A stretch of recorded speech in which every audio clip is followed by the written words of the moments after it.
All right. Hi, I'm back here with Mary Knight, and we're going to be talking next week more a little bit about the non-monogamy in relationships, and then we're also going to go into the benefits of monogamy because I don't think that we're getting actually a full conversation on this. And there are aspects that we were actually just kind of talking about how men and women are not talking about actually the benefits of men, and it's ending up having to drive.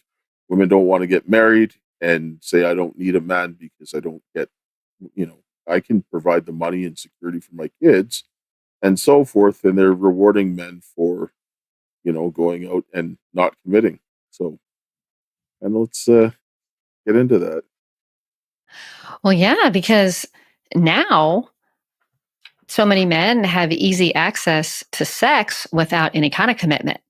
Where before, not even that long ago, but like certainly before the birth control pill, you could never expect that you would be having sex on the first date. Never, never. And now it's not a given, but it's a strong maybe that there's a strong possibility that you are going to have sex on the first date. And so with all this easy access to sex, men, uh, if they don't have to commit, right, they're not doing it. And of course it's not all men, but now that we've gotten farther away from Christianity, and things, these frameworks that teach us, oh yeah, well, you wait until you have a commitment, you wait until you're at least engaged or married before you're having sex. Now that's off the table. That's weird now. So it creates this environment where, yeah, like the top, we were talking about, like, you were saying what, 6 feet, six pack, six figures. I think you said something else Yes, too. 6 inches. And there, like if you, like if you don't have those things, then women don't want you. And on the surface, sure, I could say that could be true for some women, right? If that's what a woman that you're interested in demands, and you don't have that, well, then she's not the woman for you. So don't worry about that. You have other things to offer. And I know we're just getting all this messaging that, oh, that is all that men have to offer. No, it's not. No, it's not. Men have a lot to offer. They have security, stability, protection, growth. We talked about earlier, being in a relationship is how people grow and expand. And you become closer to God. You become closer to yourself. You become a better citizen. And I would say that men can't do that on their own, and women can't do that on their own. Y- We're meant to be together. Yeah. Yes, we're meant to complement each other. And like I sit down and say, I said that man and woman, when God created Adam and Eve, that after he married them, he rested from his work of creation because what? The man and the woman together were the image of God was complete in mankind. And so you're going to be able to attain to a higher level of existence or of experience in life when you're actually building on that foundation that you cannot get alone. And this is something that we really need to start exploring because in order to sell what these other things were, they had to take away a lot of what the man was able to do. Like they tried to make it like it was an equal playing field. And what men bring to the table, it cannot be replaced by anything else. Just like a man cannot replace a woman being able to have a baby and be a mother. It is that impossible for that. And no amount of science is ever going to do that or change it. Right. And this is kind of Right. what we need to get into.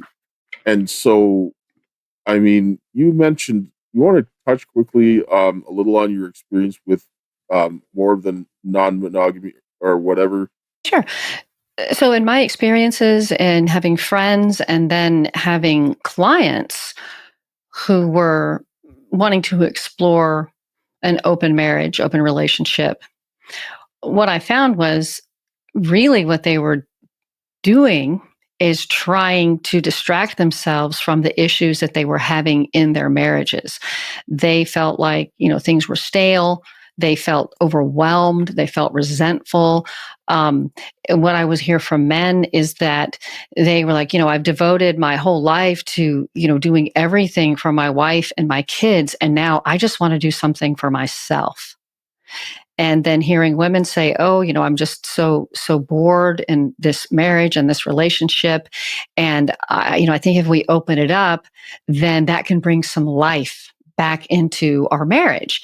And what that tells me is that they have some issues they need to work on, right? It isn't about the sex, the lack of sex or too much sex or whatever. It's that they aren't connecting on a fundamental level. And good sex, bad sex, no sex, that's a symptom of what's going on in the marriage. That's 100% true. And like, I know we've had this discussion before. Men, a lot of men, why they go after married women is because they see that they have a contentment that other women don't. They see the difference. But rather than wanting to go and build that for themselves with a woman, they want to take something and without having to do the work. Because in order for that woman to have that, someone else has to go in and invest that time to allow that, help that woman to grow, to help become a better version of herself. And then someone else wants to come along because they're unwilling to do the work and they just want to go and take that for themselves. And that, where you look at it, that's a root of selfishness. And I think that that is something that we actually need to address, because this is where a lot of wanting to go out and get something else because they're unwilling to do the work themselves. Yeah, I agree with you on that. That's a very interesting way to put it. I never thought of the reason why married women are so appealing to some men is because they are a more whole version of a woman and the version that they want to be with, and yet they don't want to put in the work. Yes. That's really interesting. I never thought of it that way. Ooh, Yes. that's a good observation. Yes. And this is why we need to have these conversations, because a lot of the root causes is because men are designed to draw out the best in the people around them, their entire family. It's like Wayne Gretzky. He was a little guy and he made everybody around him better. That's why he was the best hockey player. Well, the father does that to everybody in his family, starting especially with the wife, because if he draws out the best in the wife, then she's going to do the best to look after the children and everybody else is happy, right? Yeah, that's really beautiful. That's really beautiful, and it's not talked about enough because we talk all about where we think men are lacking. Not us, but like as a culture, we're Yes. always talking about how men have it wrong. Men are doing it wrong. Instead of talking about all the things that men are doing right and their purpose here on this planet. Let's Yes. talk about that. Yes, and we will talk about this. And if anybody has any questions, you can come and reach out to Mary or myself, and you can reach me on my Substack at Dale Richardson at Substack.com. And Mary, where can they come and get you? They can reach me at Mary at sexloveandsoul.com and also on YouTube at Sex, Love, and Soul. All right, and come with the questions, because we want to hear from them, and we'll answer some in next week's show. Thank you, and we'll see you all again. Bye.